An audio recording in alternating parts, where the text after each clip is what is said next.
Okay, let me go ahead and let everybody in. All right, here we go. Hello, everybody. Good morning. Good morning. Good morning. Or good afternoon for some of you on the East Coast or international. How is everyone? Hey, Larry. Hey, Christian. Christian, long time no see. How are you? Oh, you're muted. Good. How are you? I'm good. Are you in? Oh, that's a background. I thought you were. I was like, this guy's chilling in LA or something. It's great to see everybody. So we're going to give everybody a couple of minutes to pop in, but we will get started in just a bit. If anyone would like to introduce themselves, I'm Alexi, by the way. I'm the CEO and founder of Finesse Media, but if anyone would like to introduce themselves, feel free to just raise your hand and you can go ahead and unmute yourself to say hello. Anyone want to say hi this morning? Christian, go ahead. I guess I'll start. I'm Christian. I am a concert photographer, specialize in concerts. I do more, but that's what I really specialize in. Also a part of a nonprofit organization called Positive Vibes Only. So we do a lot of like youth outreach and open mics, free youth events, stuff like that. And also speak about mental health and stuff as well. I love that. Christian, you've been on a couple of our events, right? I do recognize your face.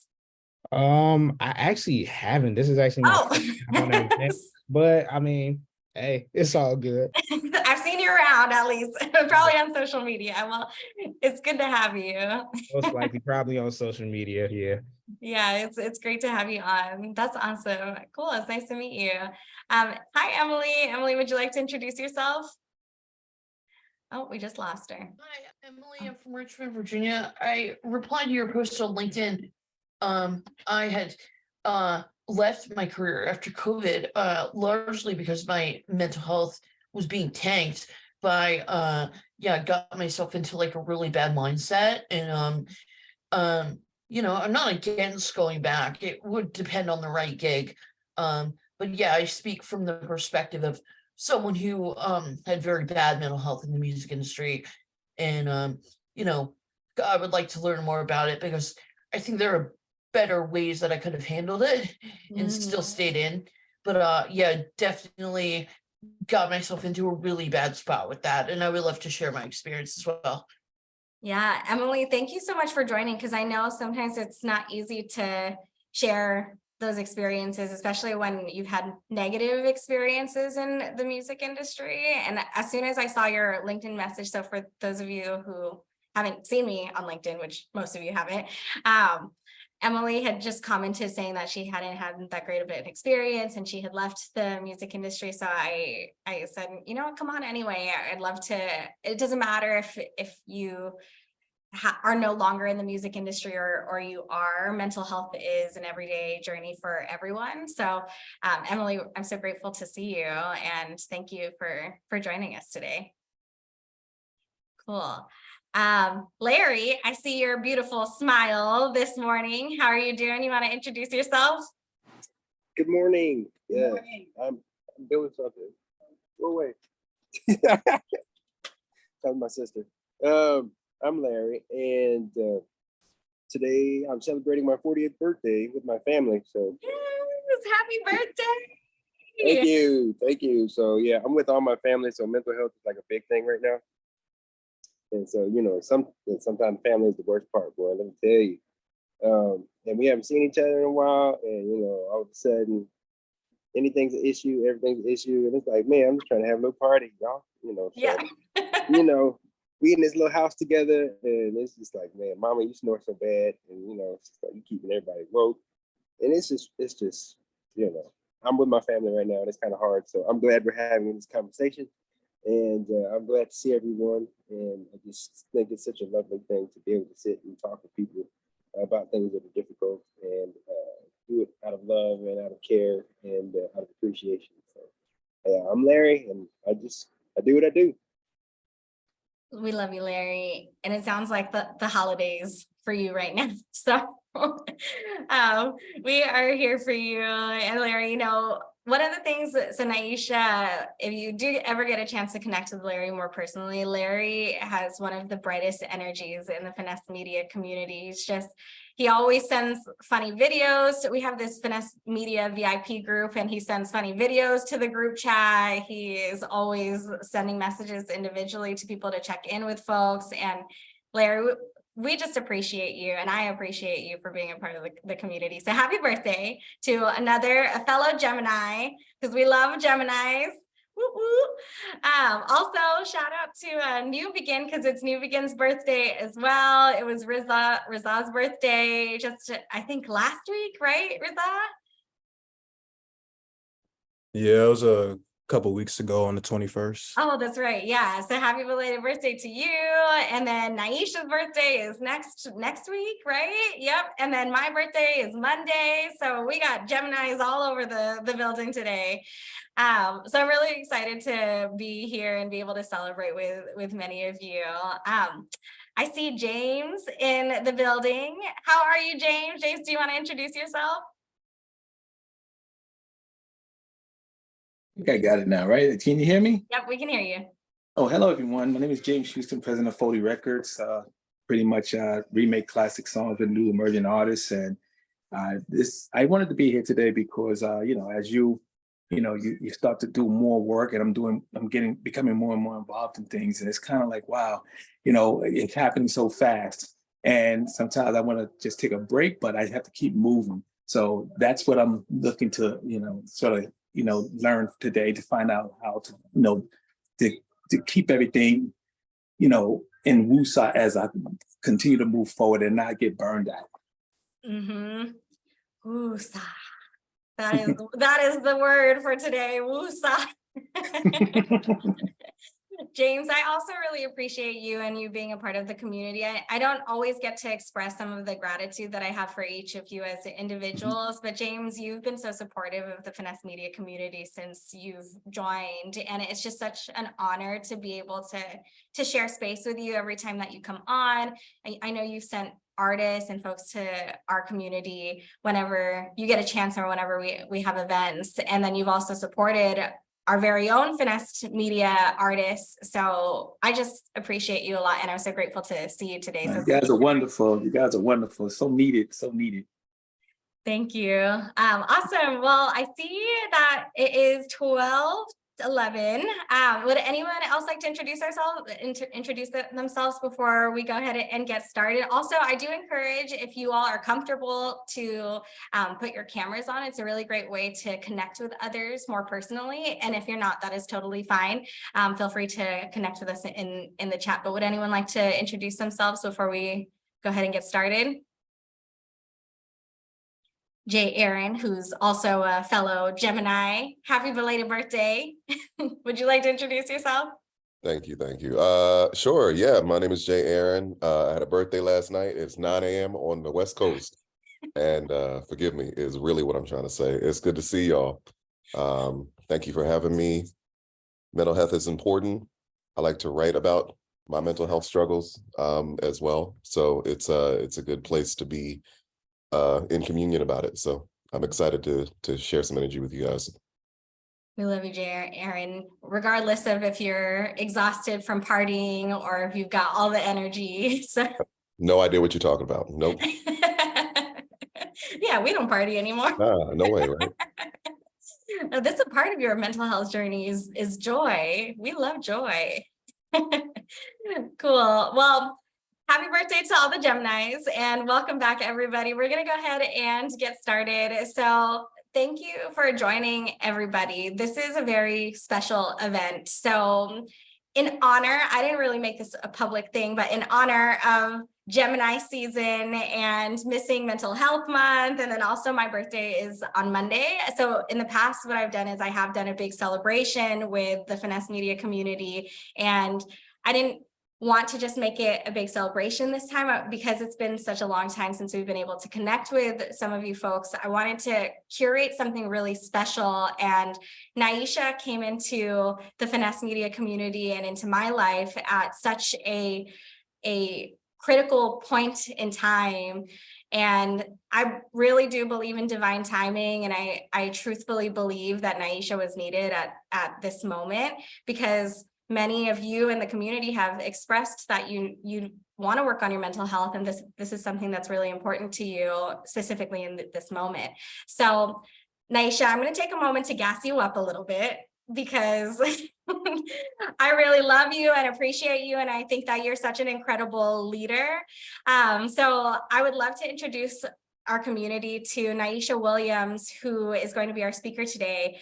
Nyeesha Williams is a Black woman of color leader, entrepreneur, educator, activist, nonprofit entrepreneur. She is a Renaissance Life Therapies graduate, a Harvard business graduate. Holy crap, Nyeesha. She is currently working on a Netflix documentary. She has numerous certifications in mental health, has more than 20 plus years of experience in healthcare. She is a mother. She has been on the stage with Steve Lacy, Fouché, Tori Moi, James Blake, and she is currently on tour with her brother Bryson Tiller, and she is still here, you know, giving her energy and sharing space with the Finesse Media community. So if everybody could give a little round of applause for our speaker, Nyeesha Williams, I would love to welcome you to the stage and just say thank you for joining us today. Thank you for that. That was beautiful. You know, I love you. I'm excited. So thank you for having me. I'm looking forward to what comes from this. I think it's going to be extremely beautiful. Yeah. So Nyeesha, I'm going to pin you really quickly so that it's very easy for folks to see you. So I'm just going to pin you and myself very quickly. Can everybody see the both of us? Okay, just give me a little thumbs up if you can see us. Okay, awesome. So the way that the event is going to go, we're going to start off with our usual interview and Q&A, and then we're going to jump into a workshop towards the end where we're talking about inner child healing. So we'll start off with getting to know Nyeesha a bit. If folks have questions, feel free to drop things in the chat. We love the interaction, and then we'll reserve the Q&A for the end. So Nyeesha, I would love to have the community learn more about who you are as a person, as a leader, so that they can feel more connected to you as we are about to embark on this journey in the inner child healing workshop. So can you tell us a little bit about how you got started, where your mental health journey started, and then we can go into how you got started in the music industry as well? Where my mental health journey started, to be honest, I think it started in embryo. My mother was pregnant with me at the age of 14. My father was 18. So I came into this world through struggle. I've lived with my dad's family. I lived with my mom's family. I've lived everywhere, not having a home. So I dealt with homelessness and hopelessness. I've seen a lot. I'm from Newark, New Jersey. I'm from the projects. So there was a lot of drug infestation. There was a lot of alcoholism. There was a lot of abuse. My mother wanted to remove me from that. So we moved down south to South Carolina at the age of 12. And my mother used to push my relationship with my stepfather a lot, right? Mm-hmm. In that it had me in a very vulnerable space. So I am a survivor of sexual assault. So rape and molestation, that's something that I experienced at the age of 12. I suppressed it. I did not speak about it until I actually had a nervous breakdown at the age of 17. I moved back to New Jersey. I was coming out of the supermarket by myself and I smelled the person who assaulted me. And that's what happens with trauma, right? With suppression. Mm-hmm. And that's why inner child healing is so important. I felt like he was around me. So I was looking around. There was no one there. I knew we were in completely different states. I walked to my car and I blacked out. Mm-hmm. And I was there for hours. When I gained consciousness, I went home. I told my mom and nothing happened. Mm-hmm. So I made the decision to be courageous to talk about my assault and what happened that evening and how it was family members that did it, but no one helped me. Mhm. And that made me feel like, well, then I'm going to continue to suppress my voice, right? I'm not going to use my voice for anything because when I chose to do it, there was no one to assist me. What I later found out was my mother was also a survivor. So how could she help me if she didn't deal with her own mess, right? How could she show up for me? So we're talking about birth. We're talking about dealing with ancestral trauma. We're talking about dealing with sexual assault. And then I also was a teen mom myself. Mm. In addition to me being a teen mother, at the age of 23, I gained custody of my 2 little sisters. I took my parents to court and said they were not being the best parents, and I needed to raise my 2 little sisters in addition to me raising my daughter as well. So we're dealing with a lot, right? We're dealing with depression, we're dealing with trauma, we're dealing with generational curses, we're dealing with a list of things. But I knew that I wanted to stop that. I wanted to break that. And how could I break this generational curse that I was seeing passed down over and over and over again? And I knew that I had to be the example. So that means putting my head down, getting my shit together, working on my mental health. And I knew that I wanted answers that my mother couldn't give me. Right? So I went to school and I'm like, hey, why does my mother do this? Why is there always so much drugs and alcohol in my home? Why can't a man tell me that they love me? Because as women and as men, as women, we are taught how to be loved by our father figures. And if daddy is not giving it to me, I'm everywhere, right? In the streets. So just to gain these answers, I wanted clarity on why I gained it. And I knew that I wanted to change it. So my journey starts from the beginning and it's going to forever be that, right? We are forever evolving, but this is why I made the decision to go into mental health because I knew what it was and what it felt like to not be seen, heard, and understood. And I wanted to make sure that I was the cheerleader for my community and more, so I can show up and create these safe spaces for everyone else. Nyeesha, I truly admire you sharing your story and your testimony. And I think one of the biggest reasons why I also wanted to bring you on is because you're an incredible woman of color. You're also a Black woman, and our identities play a lot into how we deal with mental health and how we interact in certain spaces. So once again, obviously, of course, thank you for being able to share your story, but I'd love to also dive deeper into why you specifically chose the music industry and why this is something that spoke to you, because you could have gone anywhere, you could have done just like general therapy or anything.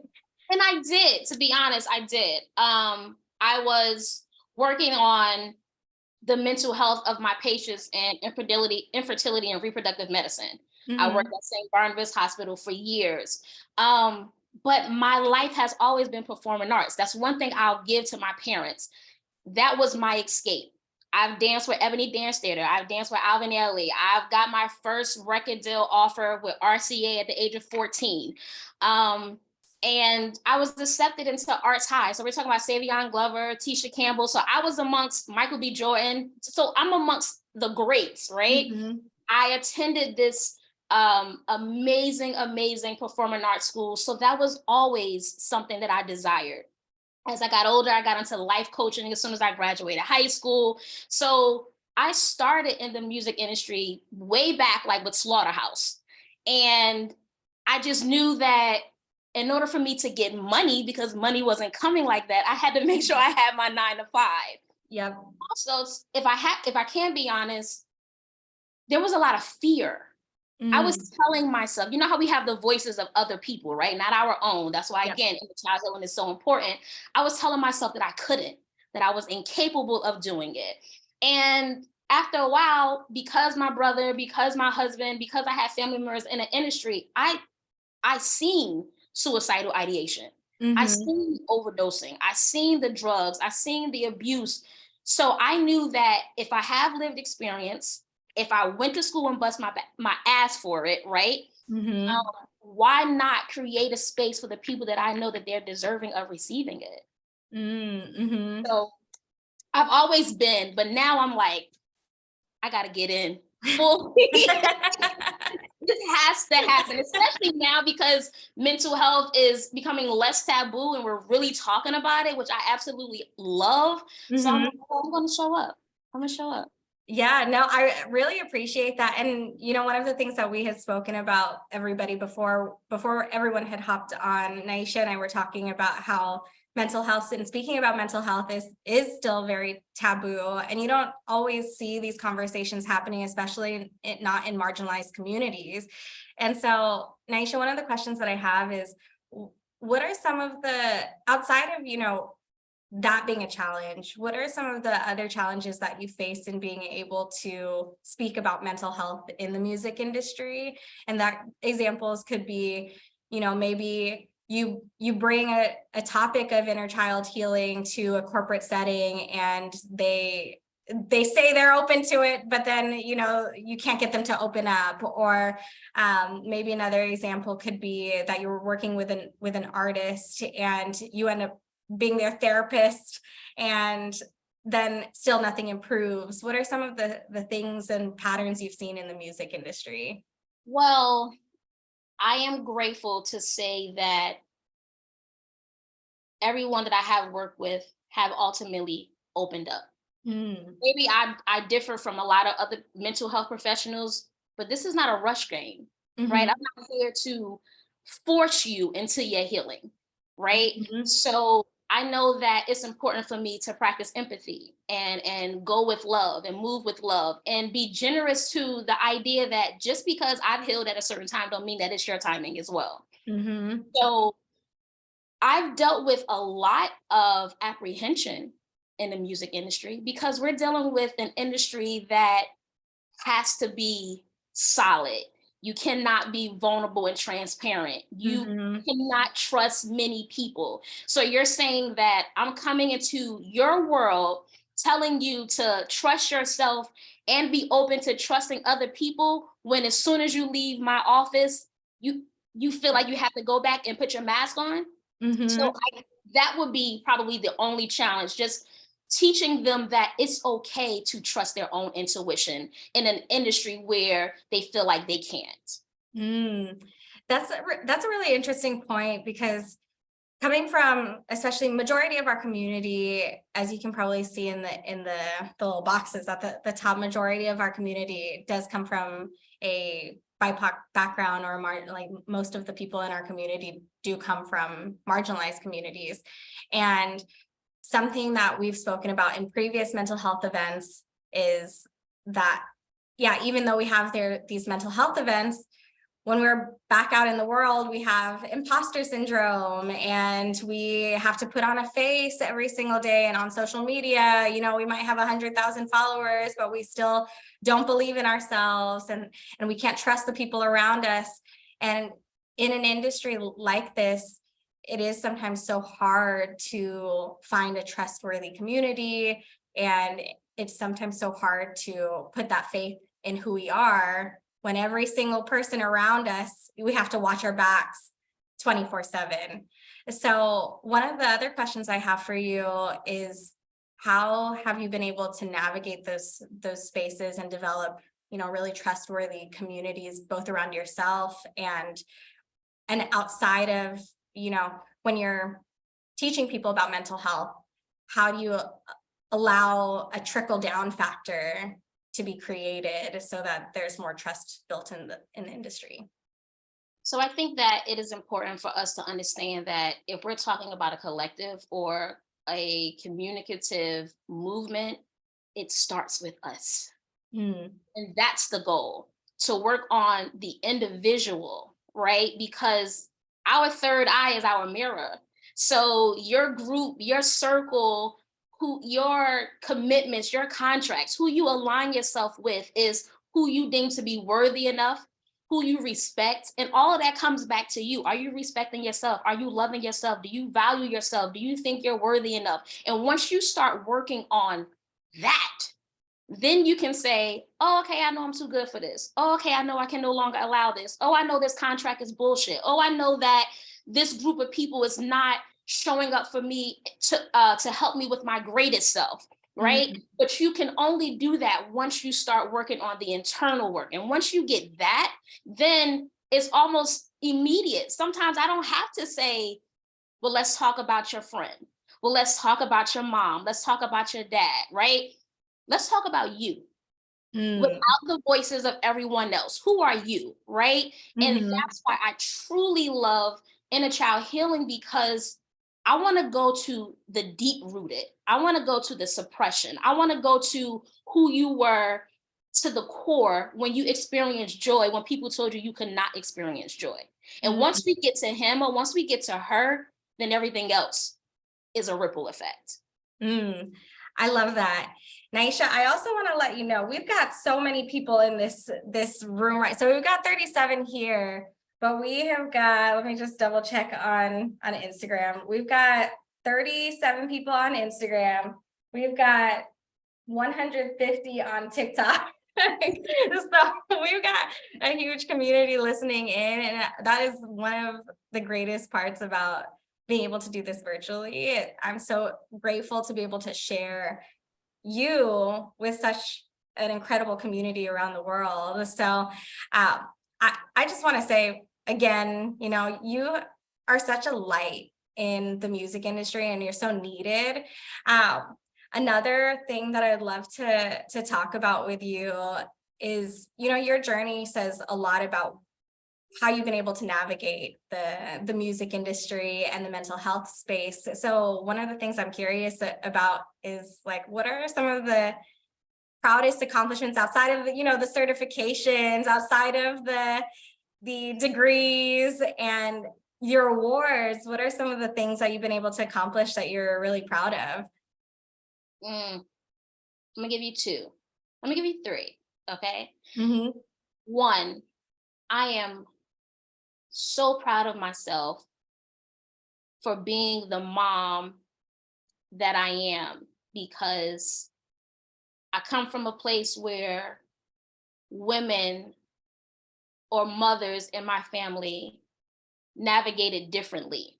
And the way that I'm showing up, the way that I'm creating spaces in my home, the way that I am communicating with my children is unlike anything else. So I am so proud of myself for being able to be the mom that I am. That's one. Two, I am proud of how I show up as a wife, because baby,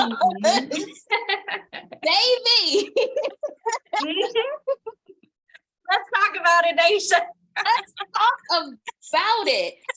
So again, and I hope that everyone is taking notice that I go back to my family all the time, right? Because that's where we learn. Those are the teachers, right?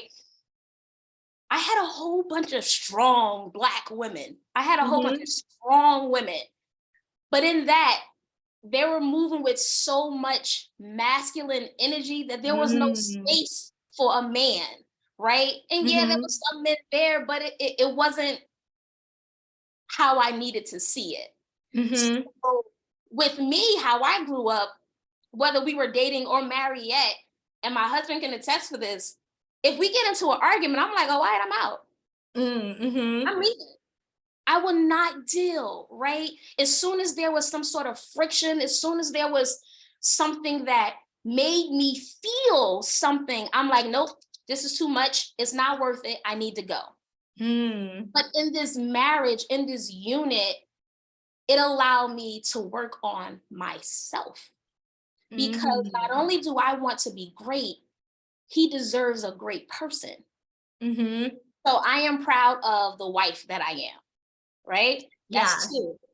Lastly, I am proud to be this brick city girl who started her nonprofit in the living room of her apartment that expanded to 3 all-girl schools in Africa. Like, boom.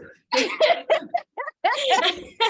did that. Yes. It's a really long time for me to say that, right? But I'm proud of that. Like, I started building my awareness by cooking, having fish fries on a block. right? Mhm. Like, let me make some food so we can fundraise. I remember having like the whole street, like cars just parked, just waiting to get a plate of food Mhm. about what we were doing. And to go from there to say, I know that you're experiencing something in another country and I may not be there every day, but I've created a space for you, created Mhm. a home for you, right? When the chief told you that your accessibility to education is something that you are not deserving of, but now you have a place to educate yourself so you can then become an entrepreneur in your own right, so you can make money to bring back to your home. What else is there? Mhm. So Nyeesha. yes. You know, Nyeesha, it's kind of funny. I was thinking about all of your accomplishments and trying to figure out what were some of the best questions to ask you, because you know, I could go for days asking you questions about your story because you have so much incredible life experience. And I was thinking the other night, as I was racking my head around what types of questions to ask you, I was like, where do I even start with her? Because you know, you have such amazing experiences in life and you talk about them with such grace, which oftentimes is so hard for us. And it doesn't mean that, you know, we're perfect, and it doesn't mean that we don't have struggles in our own lives on a day-to-day basis. It just means that we've been able to process some more of that than sometimes other people have had that space to do so. And because of training in the mental health space too, we sometimes know, even though we haven't gone through every life experience, we sometimes know, okay, this is similar to this experience, so this is how I'm going to deal with that, and this is similar to that experience, and I don't know how to deal with that still, but I'm going to figure it out. Hey, forever evolving. And I would say this, thank you so much, because I see in the comments, like, I love this energy and I love your energy. Thank you so much, Jazz. And Christian, this took a lot of work, right? Mhm. I've always been a light in my room, in the rooms that I were in, because I wanted that in return. So that's one, right? Mhm. But in 2015, my family and I had moved from Jersey to LA. I was expanding my nonprofit. My husband was like dealing with he got a deal or whatever. And I was working at, in Beverly Hills, getting paid the most money I ever got in the world. I was dealing with people in the industry trying to have children, still infertility and donor services. I mean, you would think that I was the happiest, right? Mhm. And I would come to work every single day and I'm supposed to be like the boss, the big shot, right? But Mhm. I was so unhappy. I was Mhm. not living my truest self. Creativity was out the window. I Mhm. had to find my way of being creative for someone else. And although it fed my family and although it was providing for us, I did not feel whole. And my Mhm. biggest thing is being hypocritical. How in the world can I tell my children this is how you should show up if I'm not doing it myself? Mhm. And I just was like, yo, I'm about to leave. Mhm. Put the office keys down. I called my husband. I said, listen, I don't know how we are going to pay rent, but I have to go. Like, I am losing it. And he just was Mhm. like, come home. I got on 3 buses because my car wasn't working like that, right? Like it Mhm. should be. I'm telling you, like, for You did real. it. I did that. Like, so I got on 3 buses to come home. I'm crying on a bus. I'm crying when I get home. I'm like, am I a bad mother? Because how can I leave a job when I don't know when I'm going to get paid again? But all Mm. I do know is I'm fucking I'm so happy, right? Mhm. So I made the decision. I said, you know what? I'm going to fast for 2 weeks. And in Mm. that fasting, I'm going to unpack. I'm going to write all of my truth. Every single skeleton I have, I'm going to put it down on paper, right? Mhm. Every skeleton that I refuse to look at, I'm going to pull it out of the closet. And for 2 weeks, I just unpacked. And that was my first book. And that Mm. book allowed me to go on tour for 4 years with sold out workshops, all because I decided to live in my truth and share with the world. And I just met so many different women from all walks of life, all around the world, who was just ready to tell their story. And just by me saying, you know what, I'm unhappy, it's time for me to show up for myself, even not knowing what's to come, I have to move by faith. And me moving by faith has brought me to where I am now. And I'm so happy I walked out them doors. You hear me? Yes, I love that. And you know, a lot of folks in the chat, and I've had many personal conversations with people that are in the room right now. And I know that many times, and Jordan said it so perfectly, where is it, wearing a mask is so real in this world. And in the music industry especially, I feel like we're so often tied to this idea of who we're supposed to be and who we need to be in public, on social media, in our own households, within ourselves. And it's so incredible to hear your testimony of, you know, leaving and deciding, this is not who I want to be. This is not who I am. This is who I am. This is the direction I'm going to go in, and I'm going to go do my own thing and trust myself. And that faith in yourself is so important. And of course, you know, many of us, when we're in the mental health space, you put faith in other places too. But believing in ourselves and having that faith in who we are to be able to make that decision and say, you know what, I'm just going to go do it, is such an important part of a mental health journey. And it doesn't just start there. It still keeps going. You still have to keep doing the work. It still keeps going. But once you learn some of the tactics and strategies, it can help, right? You may think that you've healed from, that's why I don't like saying healed. Yeah.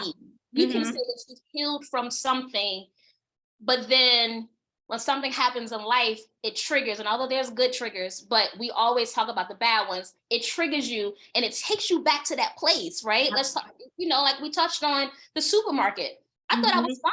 No one knew, but the people that knew, I told myself that it didn't happen. That was my defense mechanism. But then I was just walking alone and one of my senses showed up like, oh, nope, Nyeesha, you smell him because you need to deal with him. And you need to deal with him because you need to tell your story. You need to tell your story because there's other people living a lived experience similar to yours that feel like they are in bondage, and your story is going to assist. Show up. Yeah, and that's a very powerful thing. And even just by you sharing your testimony, I mean, Christian said, that's what I'm talking about. Felt the same way about taking the leap for my kids.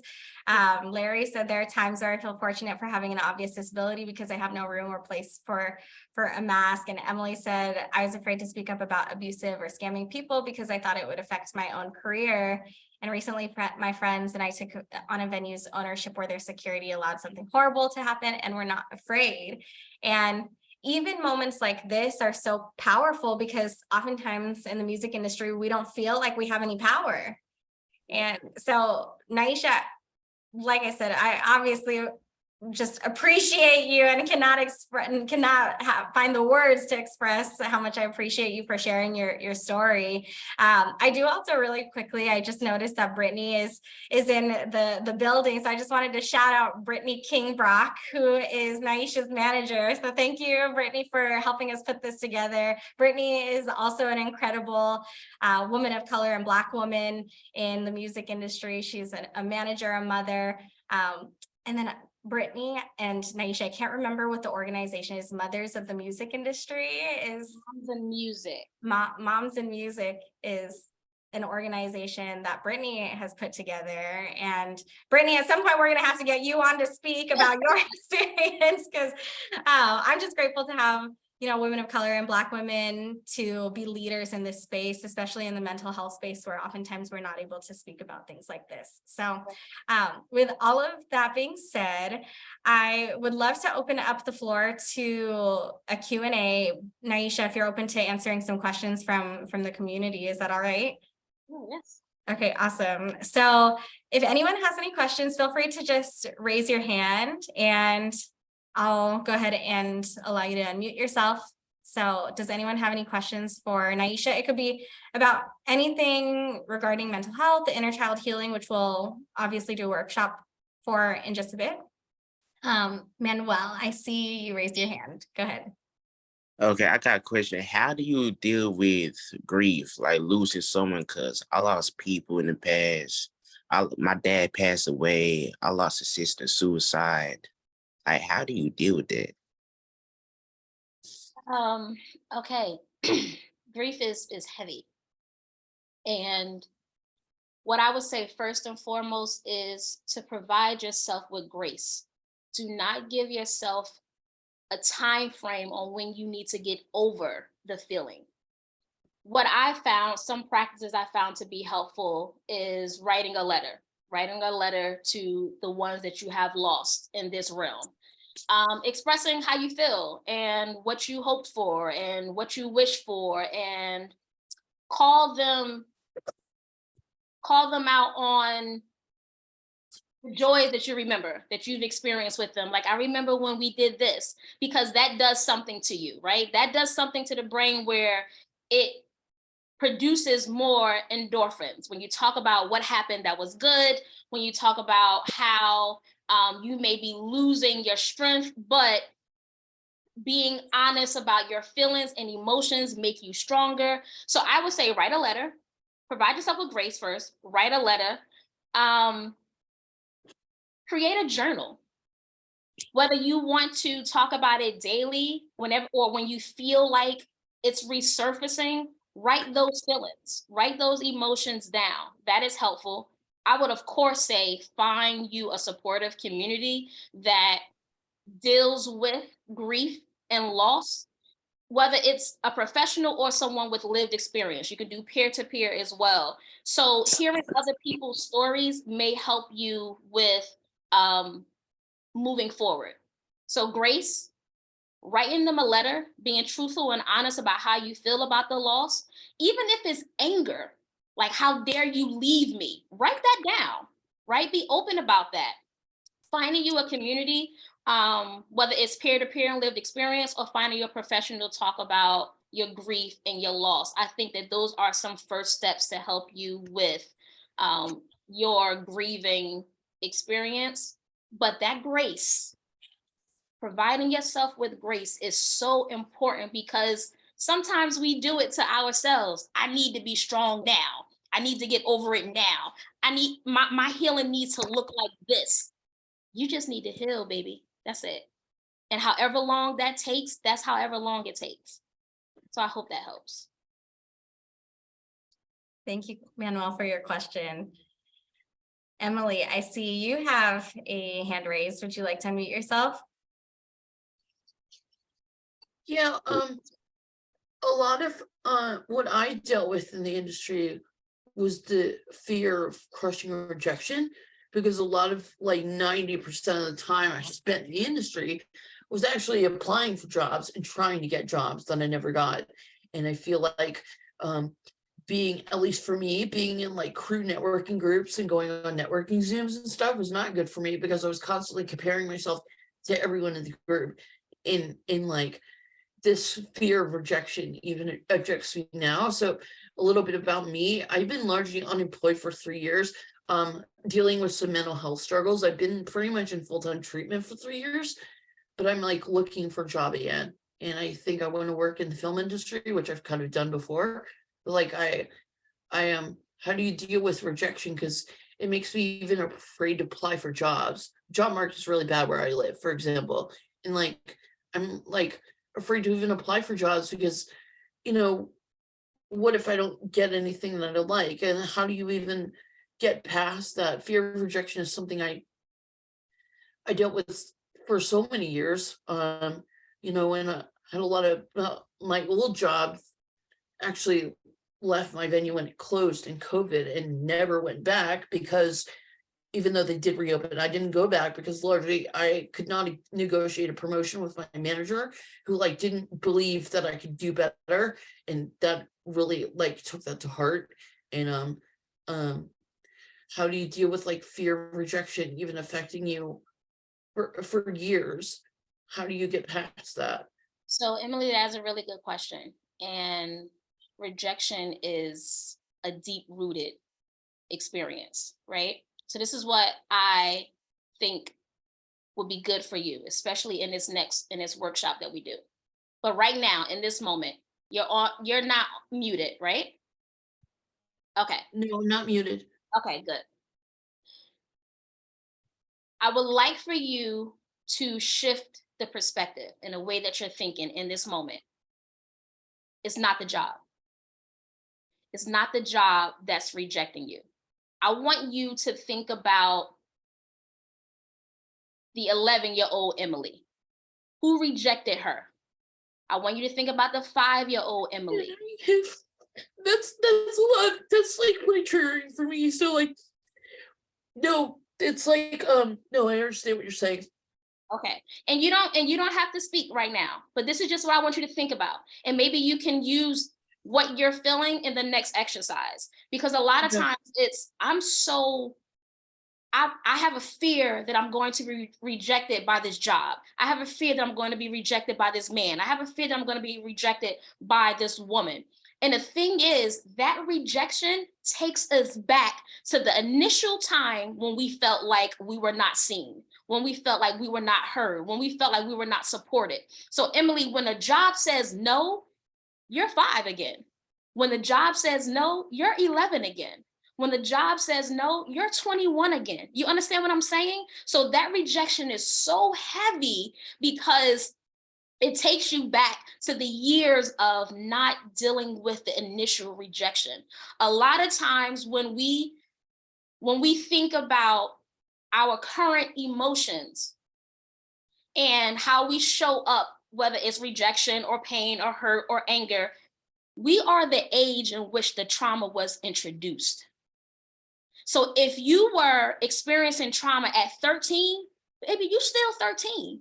You are still navigating this world as a 13-year-old man or woman who has not had the love and care to work on that age. So you could be 32, you could be 45, you could be 50, but you are still navigating at that 13-year-old man or woman.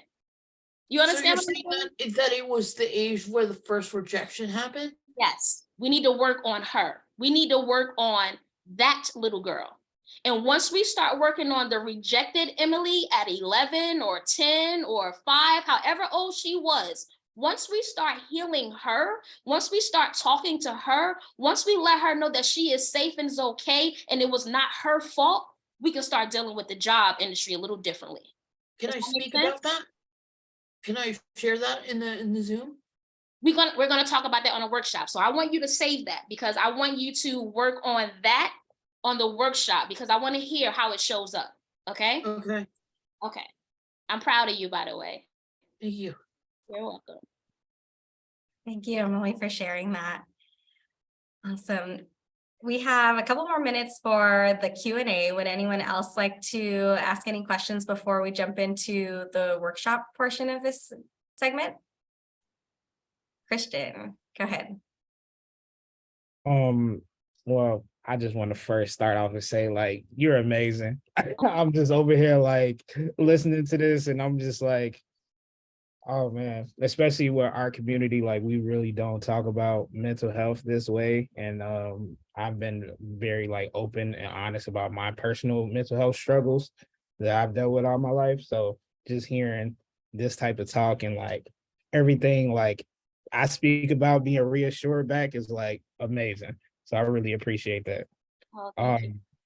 But yeah, basically because of me being in the music industry, I'm kind of trying to basically like use my connections and use stuff to like my advantage so I can be able to speak more openly about like different struggles, mental health struggles, especially with like marginalized groups or people of color, you know, women in the music industry, to be able to have like basically like kind of what you're doing, but like kind of what you are doing, but like speaking to like different managements, like different venues, kind of like prepping people to know how to handle marginalized people, if that makes sense. So what would kind of be like your tip for that? I mean, I'm already kind of in the mental health space a little bit. I'm part of a nonprofit, helping with mental health, but I'm trying to kind of take all of that and like bring it into the music industry. What would kind of be your tip for that? It's only one. This is my tip to you, Christian. Create your bubble. If you are wanting to speak to more managers or labels about dealing with minorities or people in marginalized communities, create your platform. Let's say for like your website. Your website needs to have something very clear and concise on what Christian does, what Christian wants to do, who Christian is working with, how he is going to take them from this place to that place.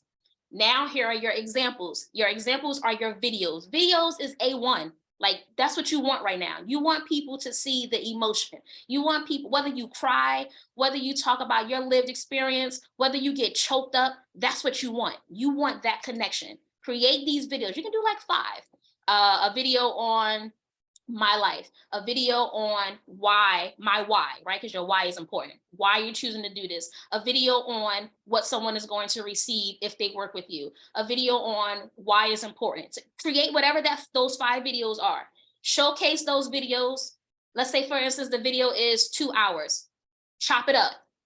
30 seconds, 60 seconds. Start using those videos on your social media platform. Instagram, TikTok, Twitter.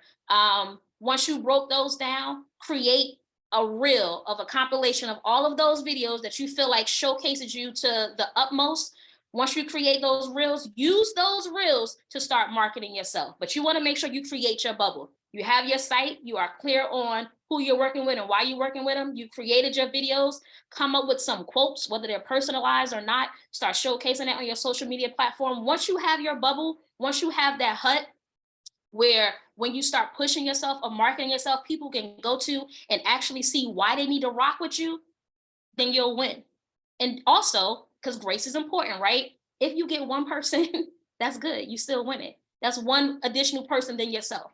If you get 5, you're winning. Don't give yourself a number. Just work on creating through your truth and then market after that. Did that answer your question?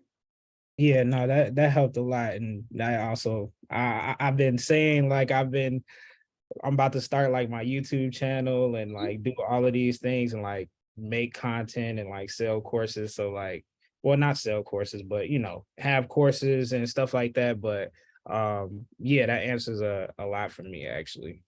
And in addition, before I go, one, I'm gonna be watching you. So I'm gonna try to find you. So if I don't see no courses, if I don't see no videos, She's coming for you.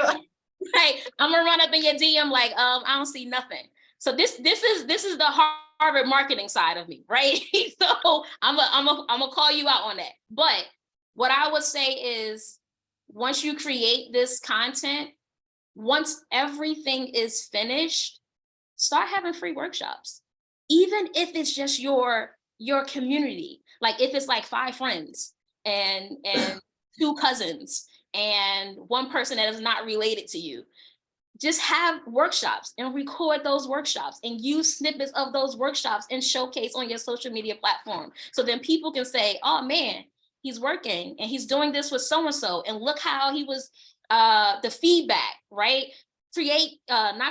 Receive some testimonies from those workshops, those free workshops. Don't deplete yourself now, but still create those workshops, get some feedback, use that feedback, and then post and share, and it'll grow. It'll grow. Thank you, Christian. Awesome. Linda, I see Miss Starr has a question. Would you like to unmute yourself? Sure. Hello, everyone. I'm actually on a walk. Oh my gosh, sorry about the fire station that just passed. But my question is, so while we're on the topic of like being in the music industry, what I'm being challenged with now is like the balance between like pursuing my career like full time, but then also having to deal with like the realities of like paying bills and paying rent. And what's happening now is like as an entrepreneur, as I'm like navigating my own ways to market myself and promote myself, it becomes really daunting when, you know, you don't like, where there was a time where you had like different people reaching out to you about gigs and leads, but then there's like a drought season. So I would say this is like my drought season where like no one is like reaching out to me. So mentally, I get into a place where I'm just like, you know, am I doing something wrong? Like, is something happening? And then at the same time, like bills are piling up. So like how would you suggest like I deal with like that balance of, you know, the hardships of real life versus like navigating through my ultimate passion and what I feel like I'm called to do? Okay, so we're talking about callings. Okay. Yeah. So when we talk about callings, right, Linda, I think that it's important for us to get in the mindset of silence and stillness is just as powerful as booked and busy. If people are not calling you right now, people are not reaching out to you right now, people are not saying, hey, Linda, I want you to come on a panel, that may be most times the universe telling you to sit still with self. Sit still. Silence and being still is powerful. Use this time to reevaluate who you are. Use this time to create what it is that you want to give to the world. If we're talking about a calling, connect to your source and work on what your calling is, not what you deem your calling to be, but work on yourself so much that you can figure out what your calling is. And once you have this clear understanding of what this calling is and what you should be doing right now while you're in a moment of stillness and silence, when it's time, I guarantee you, it's going to be to a point where you like, dang, I'm so happy I sat still.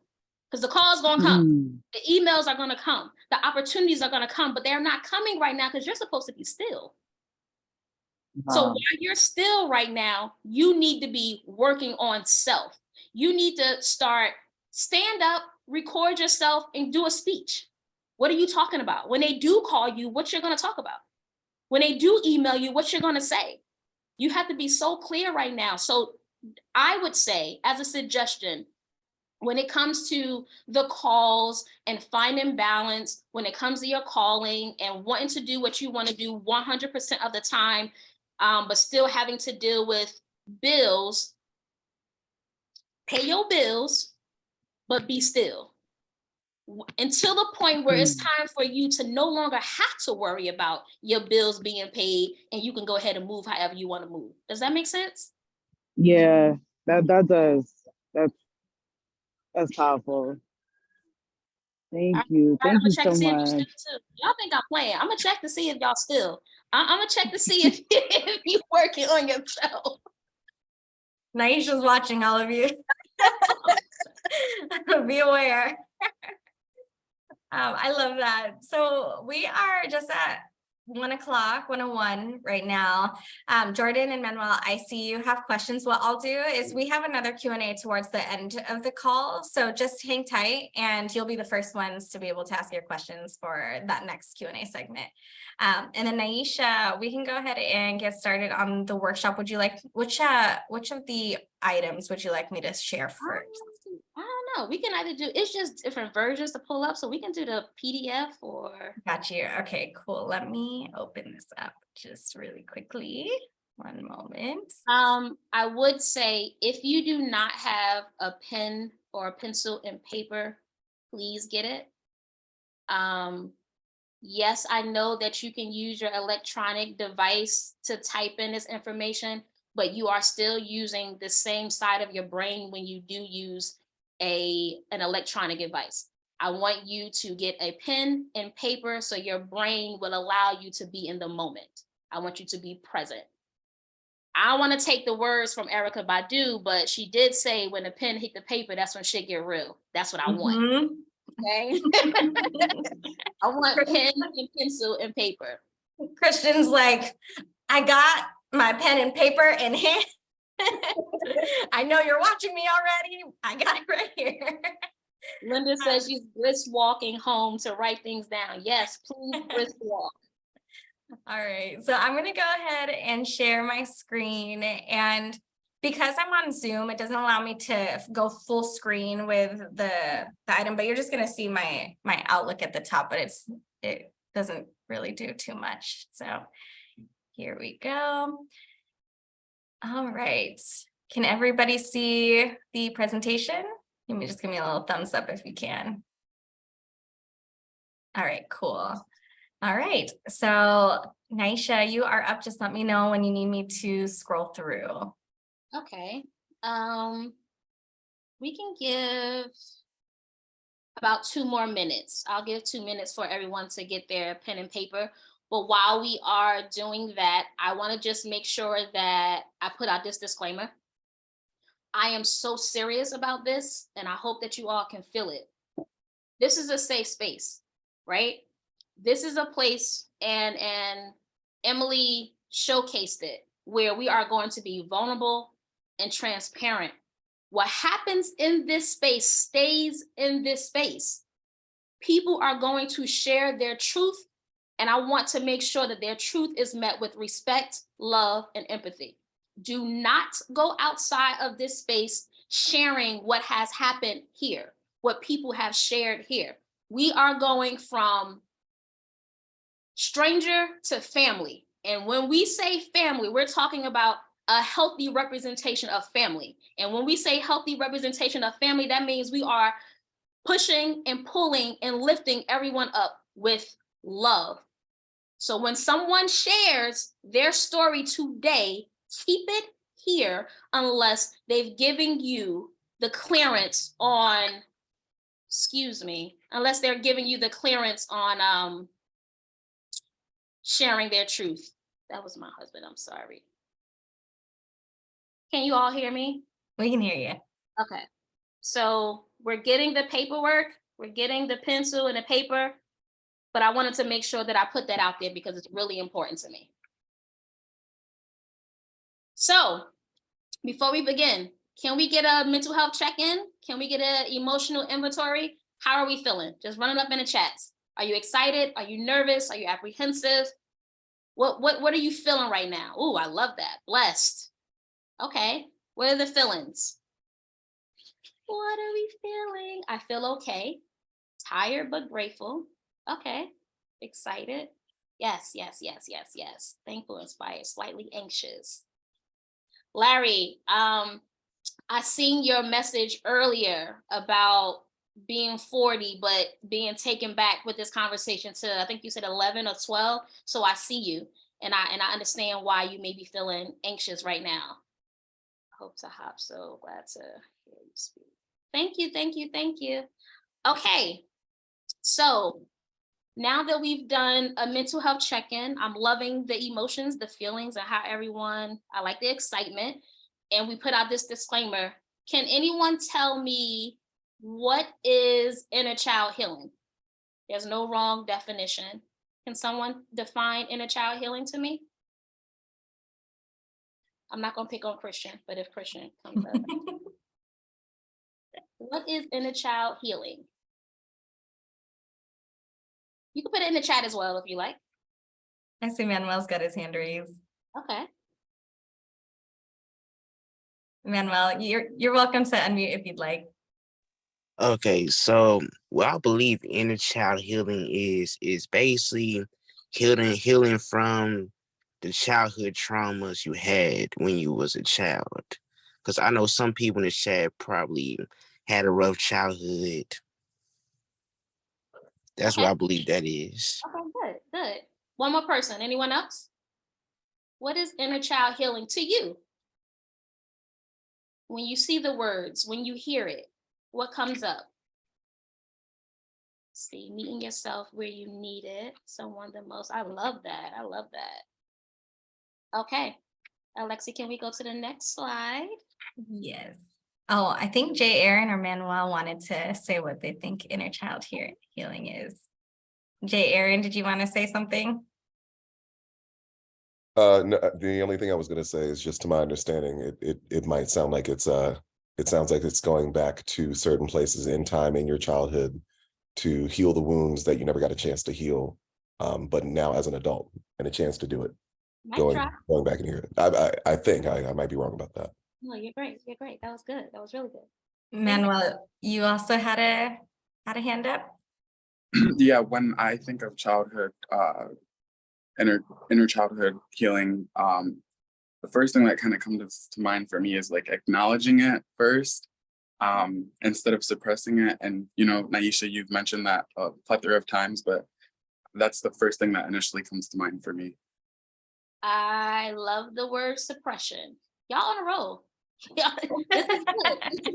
This is good. So let's go to the next slide, please. Yes. All right. Also, I wanted to shout out Naomi. I think you had a hand up, but we're going to go on to the next slide. I want to shout out my girl, Naomi, who is also an incredible Black woman in the music or entertainment industry and fashion industry. She has supported me from the very beginning and has supported Finesse Media from the very beginning. So Naomi, I hope you stick around so that we can chat with you a little bit later. Yes. Hi, Naomi. All right. Here. All right. So what is it, right? You can actually read it while I talk about it a little bit more. So everything that you all said is exactly that. Inner child healing is when you are going back to the deepest, darkest moments of your being. It is the voice before you heard all the other voices. It is where you have experienced the most joy. It is before the trauma was introduced. It's before the negative experiences that you have experienced. It is the core of you. And it is a very, very sacred modality that someone can embark on. It is, just think about right now in this moment. I want you to really quickly just go to your 7-year-old self. And you don't have to say it out loud. I want you to go to the 7-year-old self, or if you need to go to a younger version of you, because 7 brings back a lot of hurt and pain, go back to whatever that age is and think about whether it was something on the TV that you watched, whether it was a song, whether it was a friend, a neighborhood. I want you to think about the smell, the feeling, the joy. That is inner child healing. I want us to go back to the core of the moment right before you said, I want to suppress.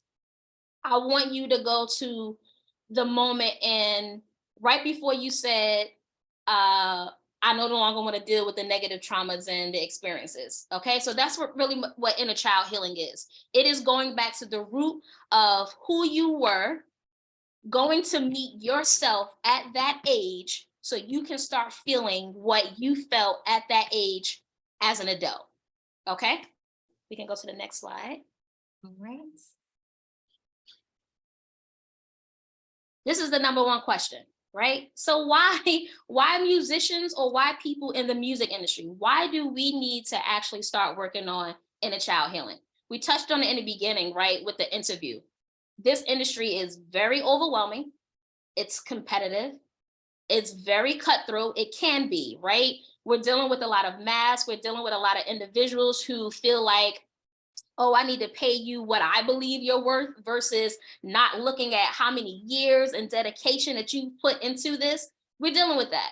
So when it comes to inner child healing, this method, it takes you back to the deep introspection, right? Healing all the past traumas and all the wounds, because once you tap into your inner child, you're able to remove those negative patterns so you can see the true success. And I don't know if you know, but when it comes to your personal life, it is directly correlated to your professional life. If you do not show up as your truest self and your most healed version of you, it's going to show up in the way that you create, or the way that you deal with other people when it comes to the work industry, and vice versa. If you are not happy in your professional life, it is going to directly impact, and it is directly correlated to your personal life. So I want to make sure that we do this workshop today, because I want you to start touching on how to make you the greatest version of who you are. And this is the most holistic way. Well, this is what I deem to be the most holistic way, right? We're talking about creative blocks. We're talking about boundary setting. When it comes to collaborating, who should you be collaborating with, right? Who do you think is really good for you, and why are they good for you? By you tapping into who you are and dealing with self, and we touched on this earlier, then we can talk about how you deal with other people and how you allow other people to deal with you, okay? So we touched on inner child healing. We touched on why in the music industry, but I want to get down to the root of things. And we are going to, yes, you can. We are going to do some journal prompts. So you have your pen, you have your pencil, you have your paper. Eventually we'll be going into breakout rooms. You know how we touched on family? This is your immediate family. Those breakout rooms are your immediate family right now. You're going to go into these breakout rooms. You're going to have this space. If you do option 1 and 2, you a bad mama jamma. If you just do 1, that's okay. I'll give you about 10 minutes, about 15 minutes, and I want you to write your truth down. I want you to answer these questions. And if you have the time, once you finish answering these questions on the paper, interact with your family. Share it. Listen. Support. Uplift. I'll be dropping into these breakout rooms. I'll be listening. If you have any questions when I come in, you can definitely ask me the questions. But I want us to start working on the first aspect of community building, and that's self. So the option 1 is, what messages have I internalized from my childhood that no longer serve me? Option 2, this is a big one. What grudges am I holding on to? And why haven't I let them go? I talk about this all the time. The unwavering act of forgiveness. A lot of times we choose not to forgive because we think that once we forgive, it's a gift to the other person. But in truly, it's a gift to ourselves. So I wanna know about these grudges you're holding on to. Again, if you can just answer 1, that's great. If you can answer 2, I'll have to give you an award at the end of this workshop. Nyeesha, they're watching you. You gotta be real. We can start the breakout rooms. That would be really good. And then I guess once everybody write down these journal prompts, we give it a couple of minutes. Sure. So I'm going to create, since we have 34 folks in the room currently, I'm going to create 8 breakout rooms. So that should be about 4 to 5 folks per room. So I will go ahead and create. And then Nyeesha, you are able to jump around as needed. So you'll just click breakout rooms and we'll choose which room you want to be in. Emily, I see your message. Emily said, I can't wait to talk about this workshop in therapy. All right, I'm gonna just let everybody go into their breakout rooms right now. Just give me 1 second. I'm opening all rooms. All right, so you can all click join to join your breakout room.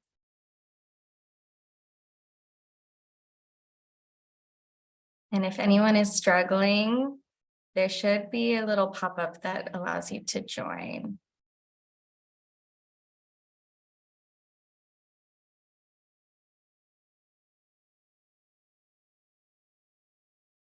All right. And Brittany, I just saw your message. Love me roommate, I'm going to go ahead and move you to a room. You just have to click accept. And Chanel, you also have to click accept. All right, everybody. Is anyone struggling with going in? Hey, Azar. Azar, I'm not sure if you're able to move to the room.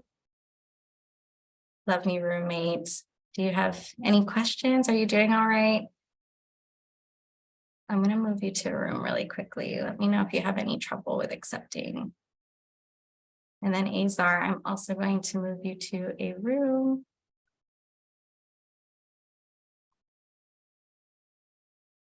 Azar, let me roommate. Are either of you struggling with getting in? Azar, I see your mic is not working. But Azar, you just have to click join. I'm not sure if you're able to hear me. All right, Brittany, I'm gonna see if I might be able to go into a separate room for you. Oh, Azar got it. Love me roommate, are you able to go into the room?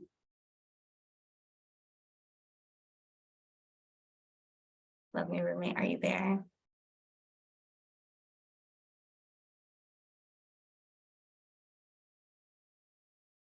All right.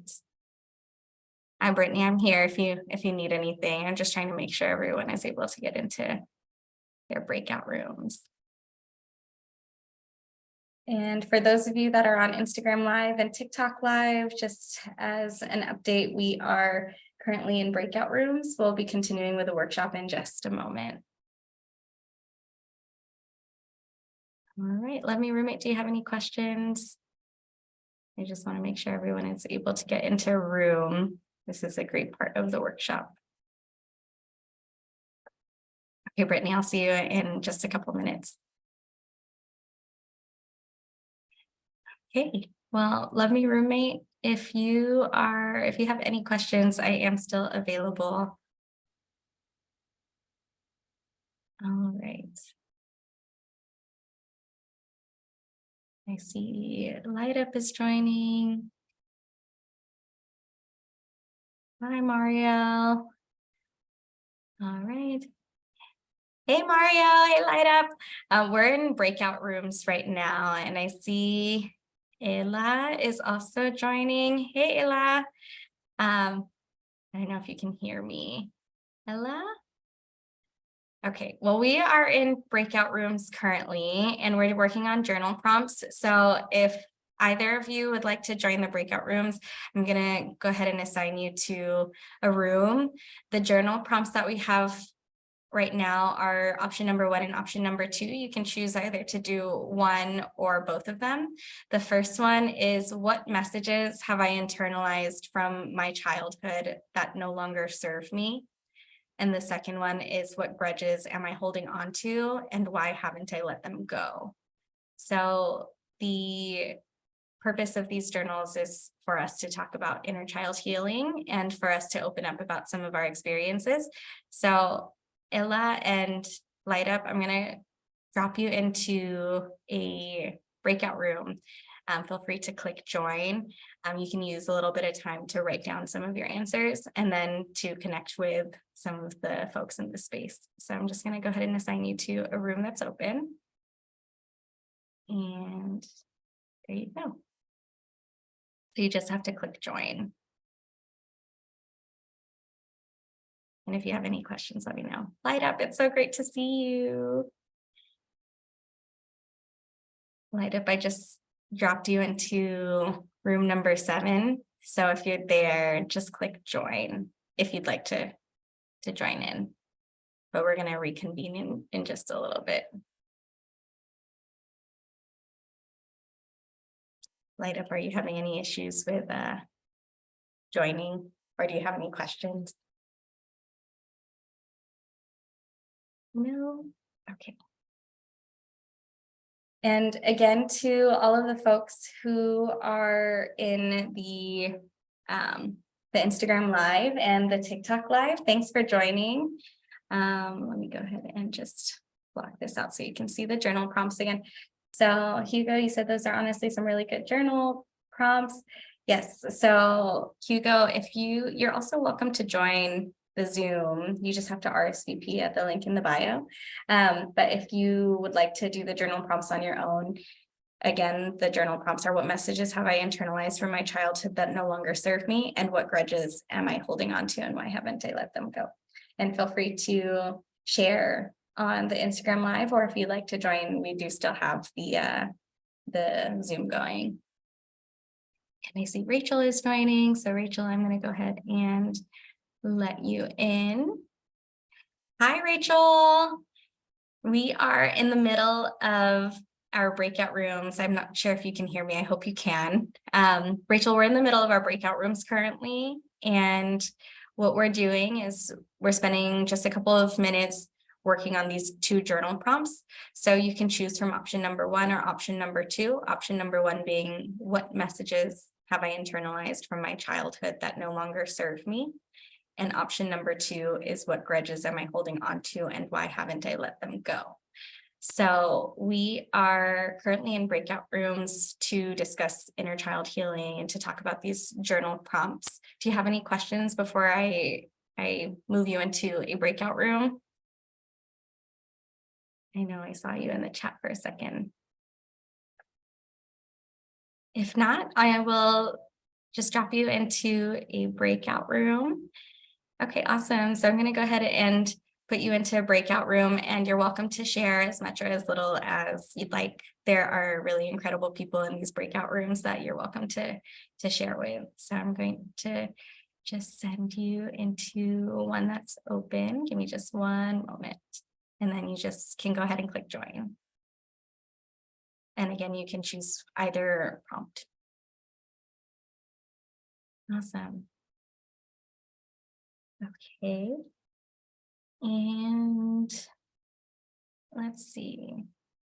All right, everyone. So Hugo, I see you said that you're currently traveling, but you still wanted to tune in on Instagram Live. Well, thanks for joining. I'm so glad to see you. We miss you.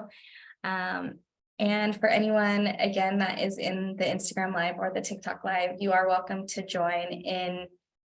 We have these 2 prompts that you're welcome to participate in writing down as well as answering.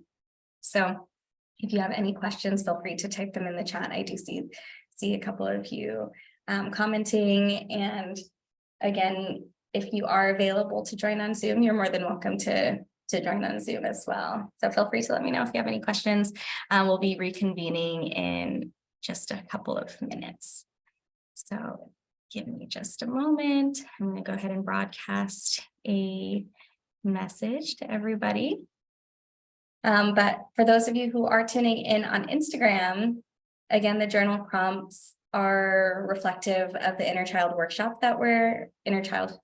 healing workshop that we're doing.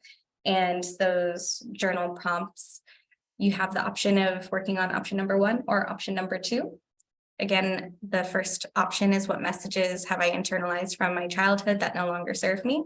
And option number 2 is what grudges am I holding on to and why haven't I let them go? So I hope that you're able to partake and write some of your answers down. And I hope that this mental health workshop is helpful for you, even if you're not able to join us here live on Zoom. I am going to broadcast a message to everyone to let everyone know that we're going to reconvene in just a moment. Give me just a moment. Broadcast message.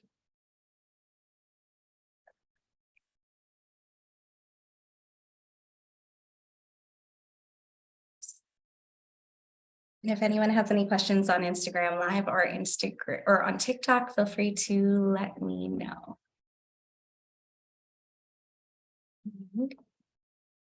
Hi, Maria. Hi, Maya. Hi, Nat. I see all of you on Instagram Live. Again, if you have any questions, feel free to let me know. It's great to have you all. All right, breakout rooms, broadcast.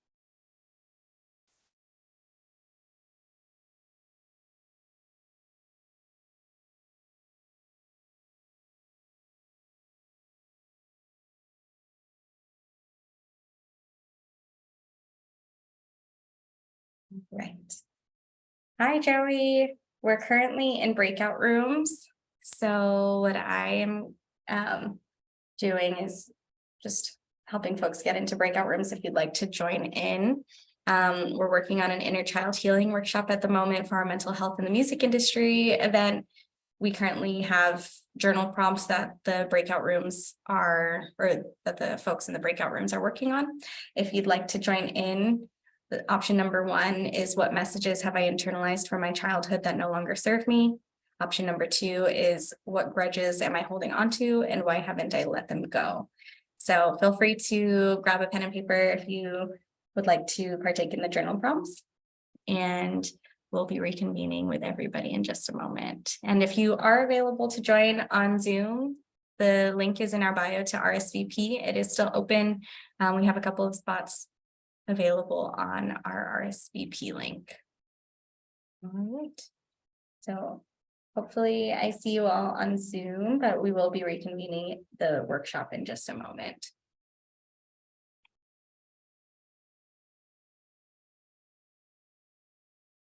All right. Hi, Infrared Flare. Good to see you. Thanks for tuning in. Hi, everyone on TikTok. I'm also trying to be aware of your questions. Hi, David. I see you as well. Again, if anyone has any questions, feel free to let me know. All right. Hello, everyone. Oh, Nyeesha, you're muted. I just wanted to come to you. Everyone else is it? Oh, not yet. We have a couple of people in the room. Okay. Great.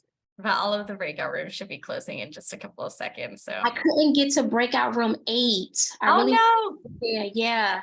Do you want to? I can Yeah. reopen the. Can you Yeah. Okay. go in quick? Yeah. When everybody gets back in here, I will let everyone know that I'm going to go ahead and just open them up again. Hi, everyone. Okay. I think we've got everybody back. Give me just 1 second. Let me make sure. Latanya, yes, we're going to go ahead and restart the breakout rooms in just a second. So Nyeesha sorry everyone for cutting you off. Okay, well, we're about to go back into it, give you a couple more minutes. Nyeesha, how many more minutes do you want for the breakout rooms? Do 3, just 3 more minutes. Okay, awesome. So I'm going to reopen the rooms.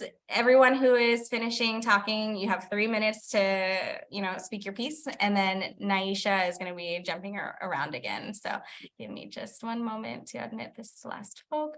And I'm about to open the room. So just remember to click join. Okay. All right, so all rooms are open. You all can click join to rejoin your rooms. All right, and if anyone struggles again, feel free to let me know. I am here if you have any questions. All right. Latanya, are you doing okay? Are you able to get back into your room? I'm trying to put you back in. Let me see. Hi, Nikita. Nikita, I also put you into a breakout room. So you just have to choose which room. Latanya, you were in room 7, correct? Okay, let me see if this works. And Naomi, hi Naomi. We are in breakout rooms. I'm not sure if you were in a breakout room, but I'm going to go ahead and reassign you. Yeah, I was. I think when I hit leave room, it just took me out the whole thing. Oh, I love, do you remember which room you were in? Oh, Lord. It was with Izzy and Larry, if you see their names. Izzy and Larry. Okay, cool. I know which one you're in. Okay, I'm going to send you to it really quick. Okay. All right, you just got to click join. Are you seeing it? There we go. Okay, awesome. So everybody on Instagram and TikTok, we are about to take just another couple of minutes to do these breakout rooms. So give us just another moment before we hop back into the workshop. But again, if anyone has any questions, feel free to let me know. I am here to support you in any way that I can. And hi, everybody on TikTok. Hi, Likely Lua. It's good to see you. All right. So we'll go about just another 2 minutes before we jump back into the workshop. And I see a question on TikTok about how to join. If you'd like to join, there is a link in our bio, fns.media/onestop. And you just have to click the first link in the landing page that says RSVP RSVP for mental health in the music industry. If you click that link and RSVP, you will have access to the Zoom link. All right. And if anyone else has any questions, feel free to let me know. Hi, Nuki Moo. So we are currently in our mental health in the music industry event with Nyeesha Williams, and we're working on our inner child healing workshop. So currently we have 2 journal prompts that we're working on. Everybody is in breakout rooms at the moment.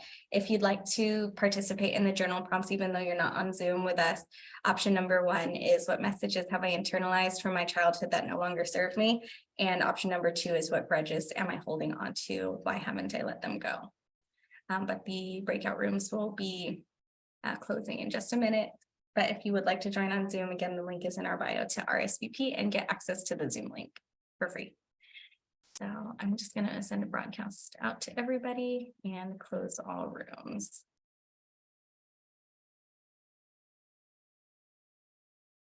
All right. And thank you again for folks that are joining in on Instagram and TikTok. Hi, Rachel, welcome back. I'm just going to give everybody a second to rejoin the Zoom room. Rachel, it's so great to have you. All right, everyone. So as people are joining back into the Zoom, again, if you are on Instagram and TikTok, thank you for joining us. We will be resuming the workshop in just a second. Hi, Helena. All right. We just have a couple more seconds before we all jump into the workshop again. So give it just another moment. And again, I see more of you are joining on Instagram and TikTok. Feel free to jump in on the Zoom if you'd like. All right. All right. Hi, everybody. All right. We are being rejoined by everyone in just a second. Let me make sure we've got everyone back from the breakout rooms. All right. Oh my God, that was so much anxiety with like 5 seconds to go. Sorry, Larry, we're not trying to give you any more anxiety than you already have.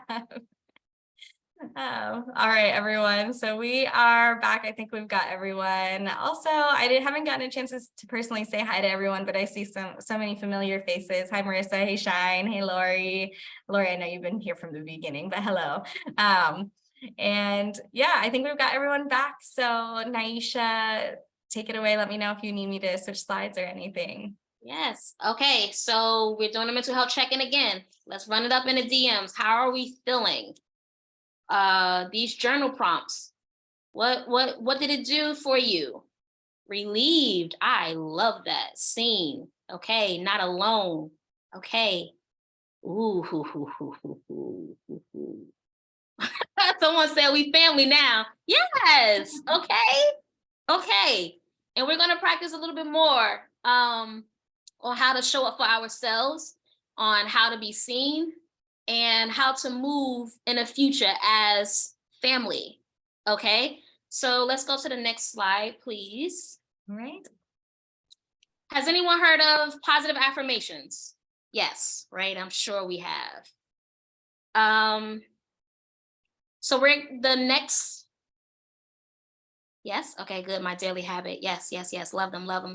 So what is a positive affirmation? It is a powerful tool that can enhance the lives of both budding and established musicians. This does not take away from people who are in the music industry that does not consider themselves musician, whether you're exec, whether you're a secretary, even if you're not in the music industry, it still is a powerful tool that enhances your lives, right? If you are struggling with anxiety, creative blocks, or just success as a whole, positive affirmations is something that you can use. I use daily. When I do say my positive affirmations, I take myself to the mirror.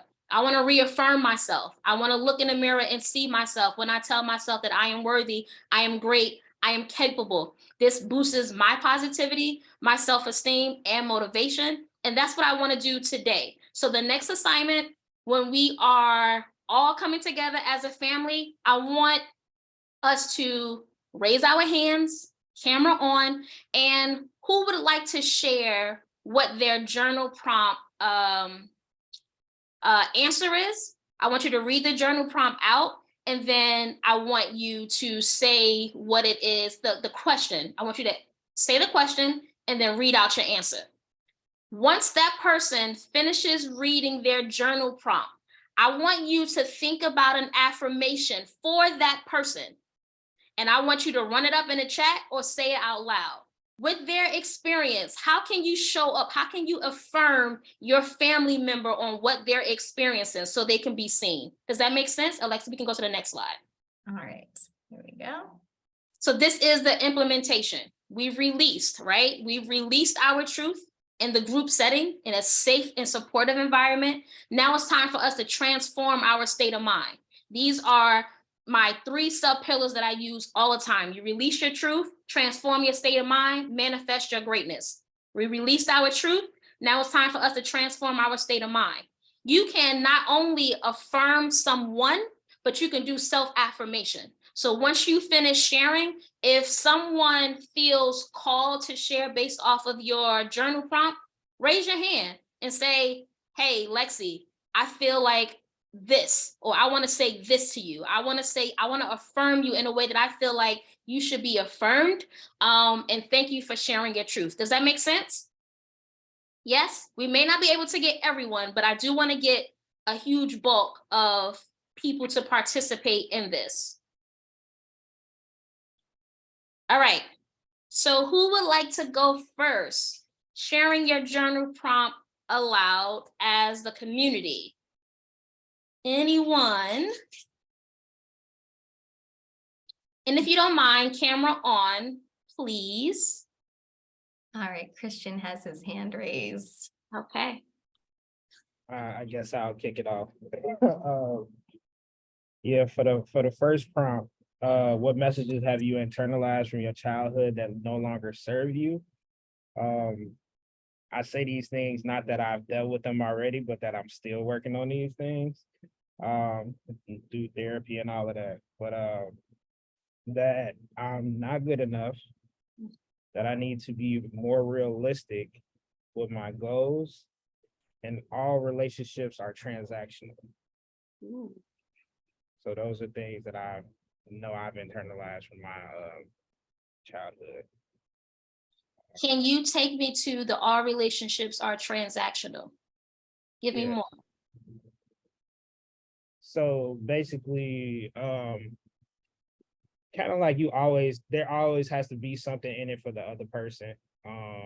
There's never just there's always a but. So even like just to dive a little deep, like even have that conversation like with my father, and like we all just had like I call it like a intervention with my dad, letting them know like, hey, like, you know, you loved us, but we didn't know that type of thing.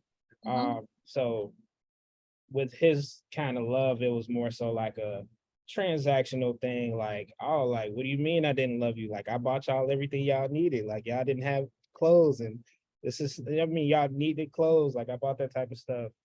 And then it was kind of like yeah, but anything I would want more than that is just to say, hey, like, I'm proud of you for this, or I love you, or like those types of things. But it was kind of more so, it kind of taught me that you have to like go above and beyond to like impress people, and like just to get something out of it. Like you have to like, oh, so the only way this person is gonna tell me they love me is if I go above and beyond and make them feel loved.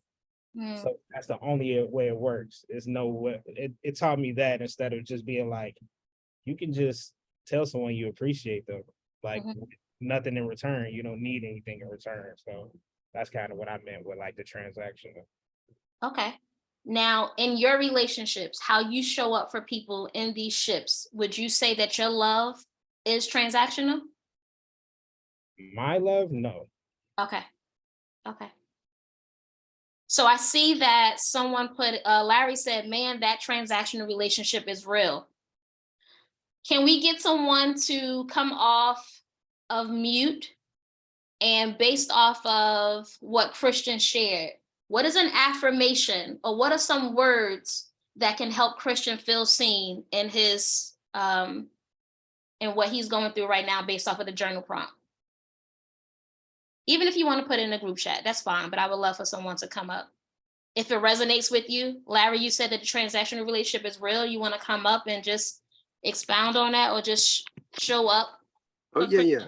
I'm coming from the perspective for my family a bit, but especially with my wife's family, everything is transactional. It's just my father-in-law is all about work is everything. You have a job, you go to work, and they give you money, and it's all why is it that you're doing this? There must be a reason as to why. And so me coming in being genuine into that family, genuinely just doing things because I want to love them and care for them and be, supportive. And they're like, well, what are you expecting? You're expecting something from us. And man, that hurts so deeply. And it still does, because it's like, with everything I do, are you expecting some type of transactional thing? So what I've had to really do is kind of explain to them, like, look, this is what I'm going to do, and this is why, and now they understand. It's like, oh, you're not looking for something, you're just giving of yourself. It's like, yes. And so that's, don't be afraid to give of yourself. Just be aware, Okay, I love that. Now let me say something to the two of you.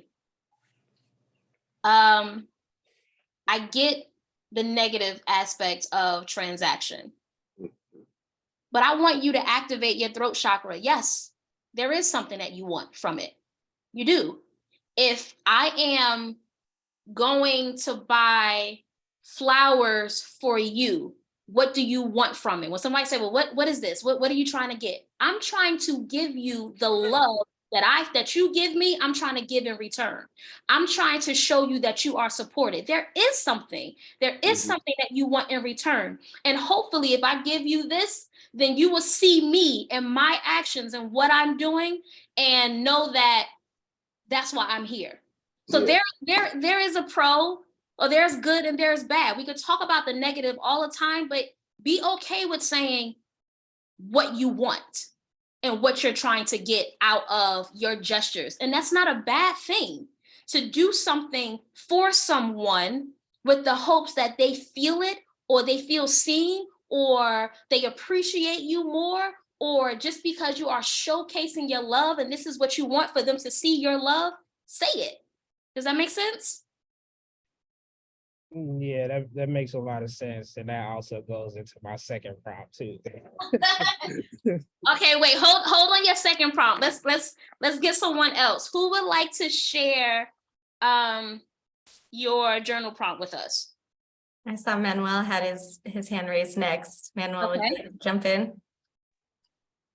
Alrighty, so the prompt is, what messages have I internalized from my childhood that no longer serve me? And kind of similar to Christian's situation, but I added a little bit more. The idea of not being worthy, the idea that I have to provide material possession or emotional labor to get the bare amount of respect, the idea that I am not allowed to take up space.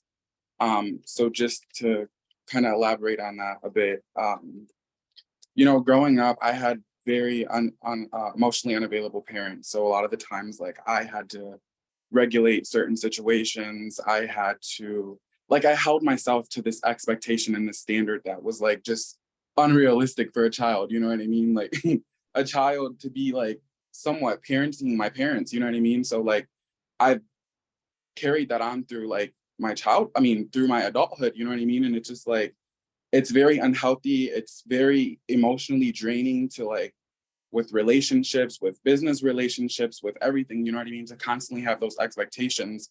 And going back to that transactional thing, I don't think it's necessarily always a negative thing, right? Because it's like reciprocity. I pour into you, you pour into me kind of ordeal. But at the same time, I've run into situations where this saying is like, if you're the smartest one in the room, you know what I mean? You shouldn't be in that room, you know what I mean? Just because of the simple fact of who's pouring into you? People are constantly taking and taking and taking and taking. And it's like, damn, I only have so much to give, you know what I mean? I need something back. I need some fuel. I need some energy. I need, you know what I mean? So moving forward, that's been one of my biggest difficulties that I've been working through, is just putting myself in a position to be able to reciprocate the same energy that I put out, hoping that, you know what I mean, I can at least get that without having to explain why I feel like I deserve that or why I should value myself, you know what I mean? So that value proposition, that's been something that I've definitely been working on this past year. And And that goes back into, I guess you could say, my self-esteem, how I feel about myself. So it's like, you know, going back to that whole internal thing, like it's something that I have to work through, that I feel like once I work through that, it'll hopefully like project into the outer sense, if that makes sense. So I want to bring attention to two things that you said. So the parenting parents, that's me. I was there, right? But first, I want to touch on the depletion, the give, the give, the give, the give. Like, dang, why? I'm tired. Why you keep coming to ask me? Or why are you not seeing that I've overexerted myself? Accountability is one thing that we don't want to do when it comes to healing. That introspection, like, I really got to look at myself and see the role that I played in these relationships. A lot of times we want to do that last, but that is first. People are going to take as long as you give. Your cup needs to not be full, it needs to overflow before you start giving to other people. You want people to get the raft of what's on the table, not what's in your cup, what is overflowing, right? So when people are coming to you and you are giving and giving and giving, and they are taking, that is you. That is you having to set a boundary. And yes, you will learn that once you start going into the work of like forgiveness, dealing with rejection. So all of that is important. The inner child healing, that is important because we set the tone for every single relationship we are dealing with. Now, parenting parents, let me give you something that helped me. Hopefully it touches you. If not, let's work on it together in the future. I was so upset at my mother. Now, I told you, I took my parents to court to get custody of my sisters. Why do I have to do this? Why? I'm already the oldest sister, and I feel like you was not there for me. My mother, I felt like because you was 14 and you had me, you felt like you had to continue to be a child as you got older and allow me to take on my own livelihood when I should have been parented. This is what helped me. This is from an act of forgiveness. My mother may be a grown woman, but she is still navigating as that 13-year-old girl who right before she had me at 14. So if you're talking to a little girl, or if you're talking to a little boy, let's say it's your dad, how would you approach them? How would you look at them and provide them with care in order for them to get the message? I was so upset at my mother because of the title mother. Because when we have titles, we have these unrealistic expectations that come with it. Let's remove the title and see the person for who they genuinely are. I was saying, mother, I expect you to do this. Father, I expect you to do this. Sister, I expect you to do this. When I stripped every single title and just looked at the individual, oh, okay, you can't show up for me like this.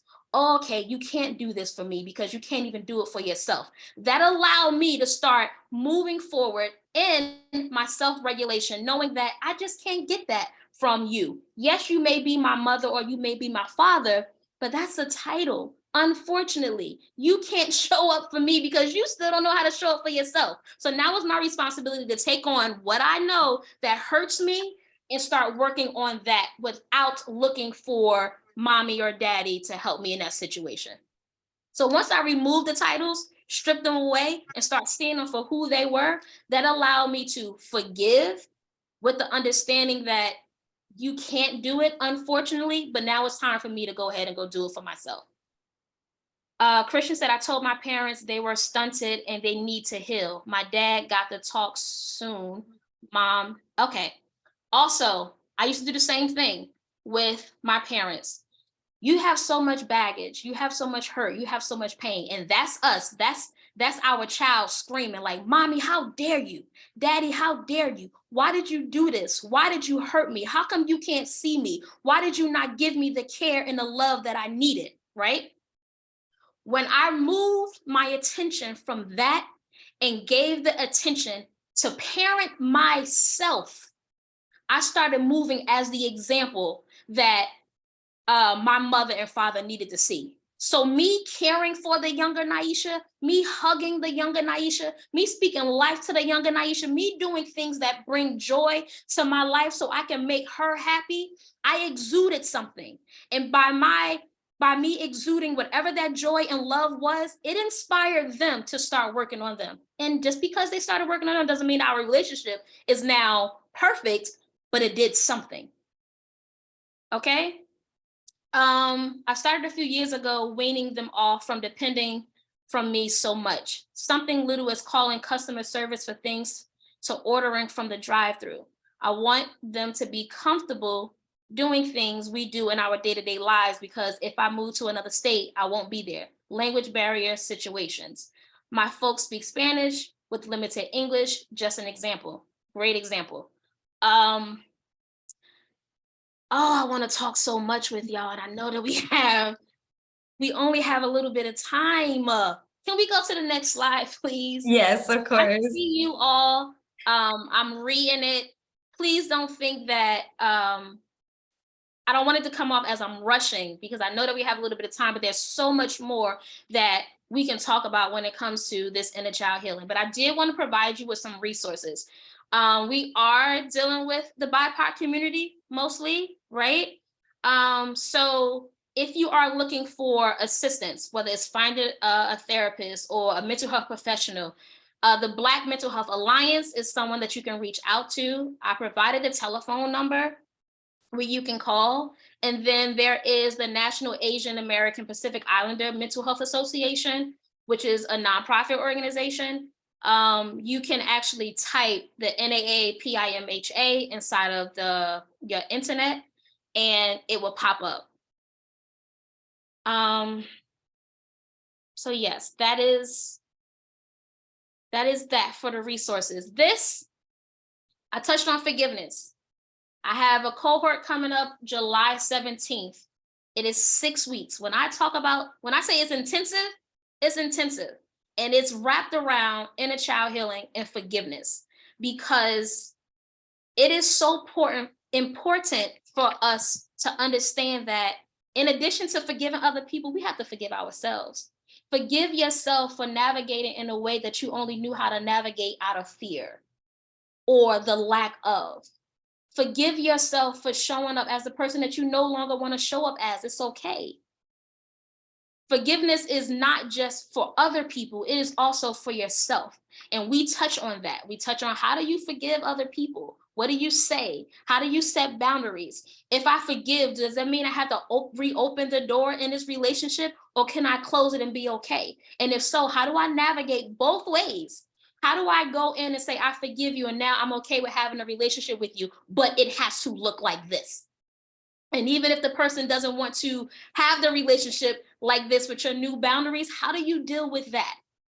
How do you show up in a way that you are now moving in life with radical forgiveness and not being considered weak? How are you healing every single day and not being someone that's considered a pushover? How do you show up in your industry being a badass, but still being a loving person?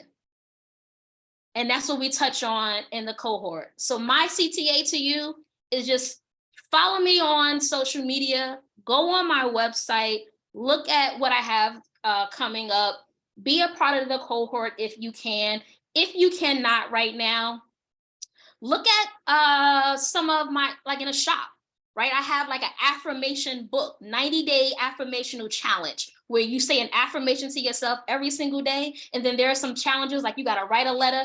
You don't text, you write a letter and mail it to the person. You take yourself out on a date. I mean, there's so many things that you can do until, we meet again. But I hope that if it didn't help you completely, it sparked something today. And with that, Alexa, we can do a quick Q&A, I guess. We have a couple of minutes. Yeah, I know Jordan had a question, but it looks like Jordan had left. But Manuel, I know you had a question from earlier. Do you still want to ask your question? I don't really have a question, but I just wanted to say thank you, Lexi, and thank you, Nyeesha. I had RSVP'd a while back, and I was like, I had seen it pop up again, and I'm actually on vacation right now. So I was like, do I want to go on? And I was like, oh, mental health, you know, your boy been going through a little bit, so let me pop on here. But it was just the universe speaking to me, of course. But I'm thankful. This was amazing. I needed this reassurance. I needed this guidance. So I just wanted to thank both of you for your time in the space. Welcome. And everybody else in the space as well. Thank you guys. Thanks, Manuel. Manuel is one of the most supportive folks in the community. I don't even remember how we ended up getting connected, but somehow we ended up getting connected on social media, and he's like my cheerleader, which I always appreciate. So Manuel, I'm very grateful for you as well, and I hope you're enjoying your vacation. Christian, I see you have a question, so go ahead.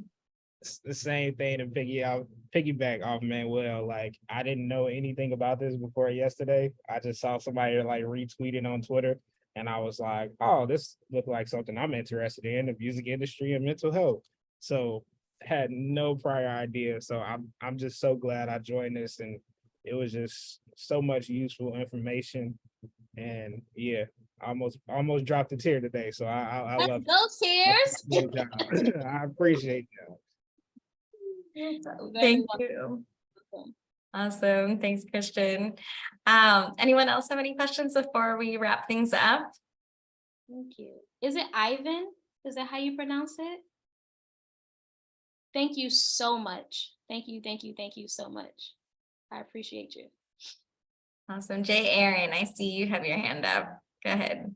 Yeah, I do have a question, but I'm going to throw on some more acknowledgement just to say thank you. Thank you for sharing your story. Thank you for bringing the energy that I didn't know I needed today. So yeah, I didn't know why I showed up, but I think I showed up for you. So thank you.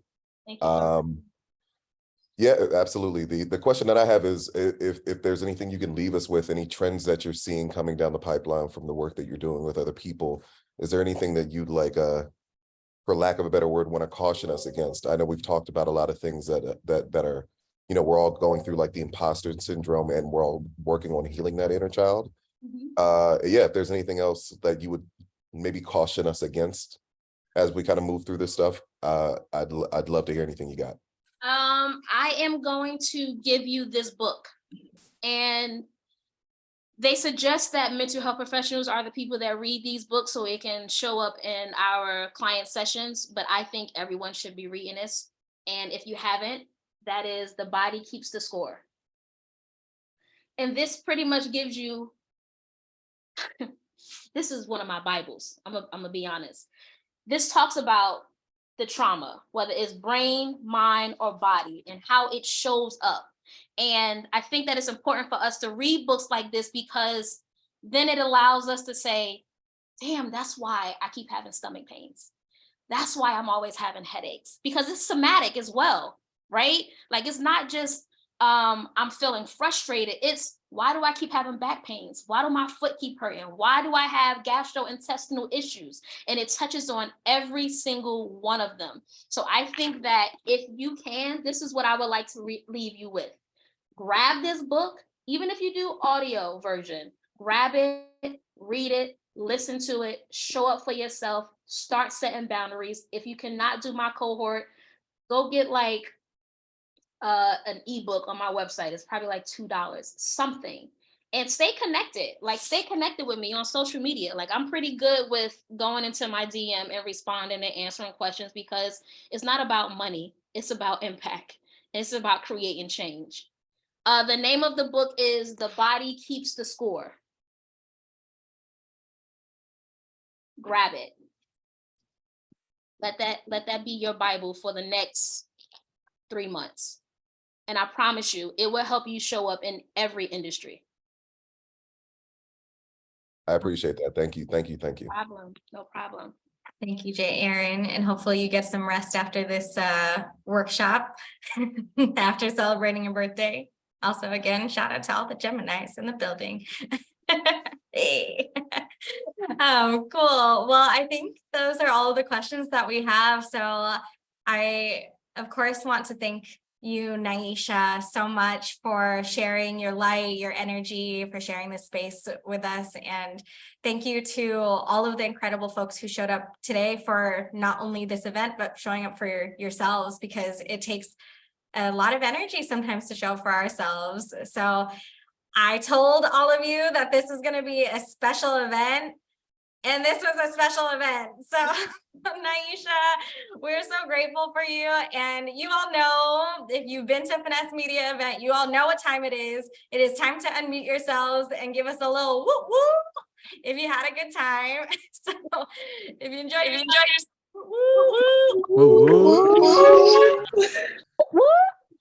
Nyeesha and Brittany and I spoke before we got on this call, and I was like, we're about to do some corny stuff on this event. So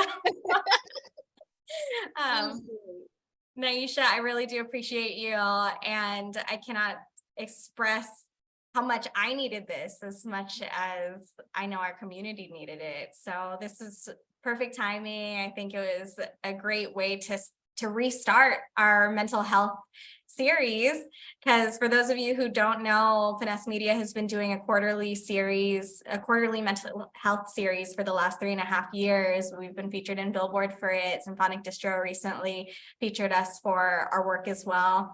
And we're just so grateful to continue doing this work with all of you, as well as such an incredible Black woman and woman of color leader in the music industry and the mental health industry. So Nyeesha, everybody go follow Nyeesha on Instagram at instagram.com/@Nyeesha D. And again, she has her cohort. Nyeesha, is there anything else that you want to leave us with before we hop off? Protect your neck. Protect your neck. That's a great way to leave everybody in this music industry. Cool. Well, thank you everybody for joining. And I'm Alexi, again, the CEO and founder of Finesse Media. You know, I love you all, and I'm happy to connect with you all on Instagram. I'm going to drop mine as well, because I know some of you haven't connected with me on Instagram just yet. And then I'm also going to drop Nyeesha's handle. So feel free to follow the both of us. And yeah, I hope, oh, actually, Ivan just said, is there a sheet for everyone to drop their contact info? I forgot to do this. I'm a one-woman show today. I forgot to set up a contact sheet, but if you all shoot me I have all of your emails. If you all have any questions about who you want to get in contact with or how to get in contact with them, let me know, and I will put you in contact with the person you need. So, Nyeesha, I love you. Love you. Thank you so much, everyone. All right. See y'all later. Bye.